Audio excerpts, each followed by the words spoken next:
Hello all, welcome to YouTube channel movie సైక్స్. ఈ రోజు మనం మాట్లాడుకునే మూవీ నేమ్ వచ్చేసి తండేల్ అంటే లీడర్. సో ఈ మూవీ ప్లాట్ నేను ఎక్స్ప్లెయిన్ చేయట్లేను. ఇంకా సింపుల్గా చెప్పాలి అని అంటే హీరో పాకిస్తాన్లో ఇరుక్కపోతాడు, బయటికి ఎలా వచ్చాడు అనేది మనకి సింపుల్ స్టోరీ, సింపుల్ లైన్లో చెప్తున్నాం మీకు. తను ఒక ఫిషర్ మ్యాన్ అనేది అంతా మనకి ట్రైలర్లో ఉంది. సో పర్ఫార్మెన్స్ వైజ్గా మాట్లాడుకుంటే నాగ చైతన్య గారు అండ్ మన సాయి పల్లవి గారు చాలా బాగా చేశారు. వాళ్ళకి ఇచ్చిన రోల్స్లో వాళ్ళు పర్ఫెక్ట్ జస్టిస్ చేశారు అనిపించింది నాకు. అండ్ సపోర్టింగ్ క్యారెక్టర్స్లో ఉన్న మదర్ క్యారెక్టర్ అయినా కూడా, దాదా క్యారెక్టర్ అయినా, వాళ్ళందరూ కూడా చాలా బాగా చేశారు. ఇంకొకటి ఏంటి అని అంటే మ్యూజిక్ బై డిఎస్పి గారు మ్యూజిక్ ఎంత బాగా ఇచ్చారు అని అంటే ప్రతి సాంగ్ మనకి వింటున్నప్పుడు ఎలా అనిపిస్తుందో మనకి చూస్తున్నప్పుడు ఇంకోలా అనిపిస్తుంది. ఎందుకనంటే వినడం వేరు, విజువల్గా చూడడం వేరు, సింకింగ్ అనేది ఉంటుంది కదా, అది చాలా బాగా అనిపించింది నాకు. అండ్ మన సినిమాటోగ్రఫీ అయినా, ఆ సీజన్స్లో ఉన్న విజువల్స్ అయినా కూడా, ఆ చేజింగ్ సీన్స్, ఐ మీన్ ప్రాపర్గా ప్రతి ఒక్కటి చాలా బాగుంది. ఇన్ని బాగున్నాయి కదా అని అనుకోవచ్చు. నాకు స్టోరీలో కొంచెం ల్యాగ్ అనిపించిందండి. ఎందుకు అని అంటే నేను సింగిల్ కాబట్టి చెప్పట్లేను, లవ్ సీన్స్ కొంచెం నాకు లాగినట్టు అయితే అనిపించాయి. ఆ సీన్స్లో కొంచెం డిస్టర్బింగ్, అంటే కొంచెం బోర్ కొట్టేస్తుంది కొంతమందికి, అందరికీ అని కాదు. కంప్లీట్ పీపుల్ అందరూ చాలా బాగా ఎంజాయ్ చేయొచ్చు. సో మిగతా వాళ్ళందరికీ కొంచెం లాగినట్టు అయితే అనిపిస్తుంది.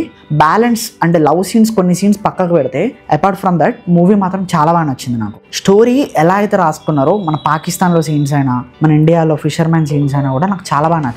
అండ్ ఇప్పుడు డైరెక్టర్ గురించి మాట్లాడుకుంటే చందు ముండేటి గారు ప్రాపర్గా తను ఎలా అయితే స్టోరీ రాసుకున్నారో అలానే తీశారు. ఇంటర్వ్యూస్లో చెప్పారు. ఎలా చెప్పారు అని అంటే ఈ మూవీ లవర్స్ మళ్ళీ చూస్తారు అని చెప్పారు. అది నాకు అనిపించింది, ఓకే లవర్స్ అయితే తప్పకుండా చూస్తారు, మరి సింగిల్స్ పరిస్థితి అది ఏమో లేక. సో ఓవరాల్గా నాకు ఎలా అనిపించిందో చెప్పాలంటే it was a decent watch అని చెప్తా. మరి బాగాలేదు అని చెప్పలేను, ఎందుకంటే కొన్ని సీన్స్ సినిమాలో నాకు నచ్చలేదని చెప్పి సినిమా మొత్తం బాగాలేదన్నం అయితే రైట్ కాదు కదా. సినిమా బాగుంది, మ్యూజిక్ ఇంకా బాగుంది, మన లిరిక్స్ అయినా పెండ్ బై లిరిక్స్ చాలా బాగా రాశారు.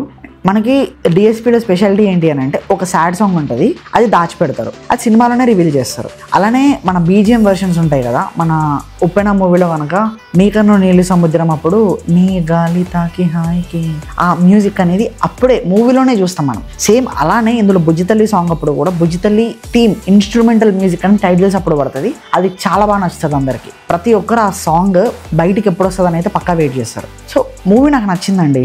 ఇన్ కేస్ మీరు కూడా చూడాలనుకుంటే it's a worth watching theatres అని చెప్తా, ఓకేనా. ఇంకొకటి ఏంటి అని అంటే సాయి పల్లవి గారి పర్ఫార్మెన్స్ కోసం కన్నా నాగ చైతన్య గారి పర్ఫార్మెన్స్ కోసం వెళ్ళొచ్చేసారి చాలా బాగా చేశారు అనిపించింది. That transformation and all. ఇంతే, ఇక లాగ్ చేయట్లేను.